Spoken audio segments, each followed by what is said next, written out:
उनका रिश्ता लगभग 1 साल पुराना था, लेकिन वे कभी मिले नहीं थे। मोबाइल पर बात करते करते अचानक उन्होंने मिलने का फैसला किया और एक जगह तय की।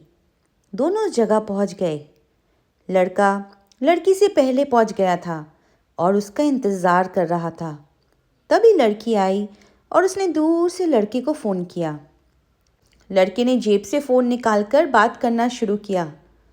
लड़की दूर से उसे देख रही थी और मन ही मन अंदाज़ा लगा रही थी। वह उसे दूर से देखकर ही वापस चली गई। थोड़ी देर बाद उसने फ़ोन बंद कर दिया।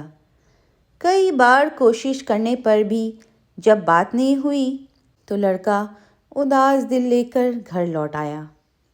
रात को उनके बीच बातचीत हुई। लड़के ने पूछा, बताओ तुम मुझसे क्यों नहीं मिली?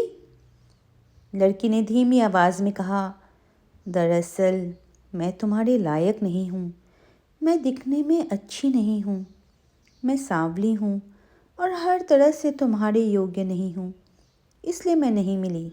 लड़के ने कहा, मुझे यह नहीं सुनना कि कौन किसके लायक है। लड़की बोली, तुम बहुत अच्छे दिखते हो और मैं बदसूरत, इसलिए नहीं मिली। मुझे फ़ोन या मैसेज मत करना, क्योंकि मुझे देखने के बाद तुम्हारा मन खराब हो जाएगा। तुम मुझे पसंद नहीं करोगे, इसलिए अब फ़ोन मत करना। लड़के ने बहुत मिन्नतें की और कहा, इतना मत सोचो, बस एक बार मिलो। बार बार कहने पर लड़की मान गई और बोली, ठीक है, कल उसी जगह आना, मैं आऊँगी। अगले दिन वे मिले और लड़के ने देखा कि उसके सामने जैसे आसमान से कोई परी उतर आई हो। अब लड़की को लगा कि वो उसके सामने तो कुछ भी नहीं है। लड़का गरीब परिवार से था, इसलिए उसने थोड़े से पैसे से एक गुड़िया और गुलाब खरीदे और उसे दिया। लड़की बहुत खुश हुई।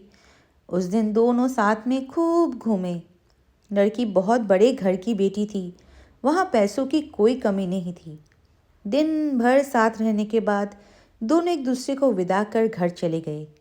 पहले की तरह फ़ोन पर बातें होने लगी और 6 महीने बीत गए।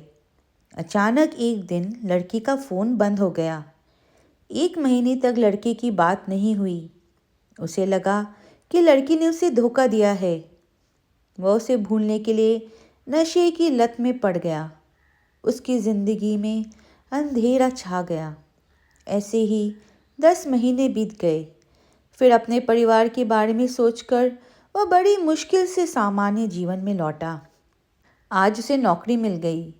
2 महीने बाद ऑफिस के मालिक ने सभी कर्मचारियों को अपने घर पर बुलाया।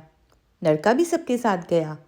वह उसने देखा कि दीवार पर उस लड़की की तस्वीर टंगी है। वह दंग रह गया और सोचने लगा कि उसकी तस्वीर यहाँ क्यों है। दोपहर में सब नमाज के लिए मस्जिद गए। वह भी साथ गया। नमाज के बाद मालिक ने कहा, आज मेरी इकलौती बेटी की बरसी है, मैं उसकी कब्र पर जाऊंगा। आप सब साथ चले तो खुशी होगी। कब्र पर पहुंचकर उसने देखा कि वहाँ लड़की की तस्वीर लगी थी। उसे लगा जैसे उसके पैरों तले ज़मीन खिसक गई हो।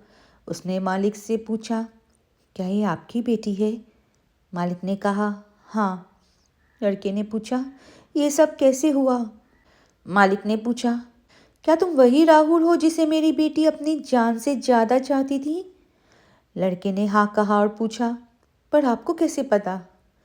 मालिक ने बताया, मेरी बेटी ने सब बताया था। देखो, कब्र के पास एक डिब्बा है, वह तुम्हारे लिए कुछ छोड़ गई है। डिब्बे के अंदर वही गुड़िया और एक खत था। खत में लिखा था, मेरा सलाम लो, उम्मीद है तुम ठीक होगे। यह मेरा आखिरी खत है। मैं तुमसे बहुत प्यार करती थी, पर खुदा को यही मंजूर था। मेरी बहुत इच्छाएं थी तुम्हारी पत्नी बनना, साथ घूमना, पर ऐसा नहीं हो सका। तुम्हें मुझसे बेहतर जीवन साथी मिलेगी।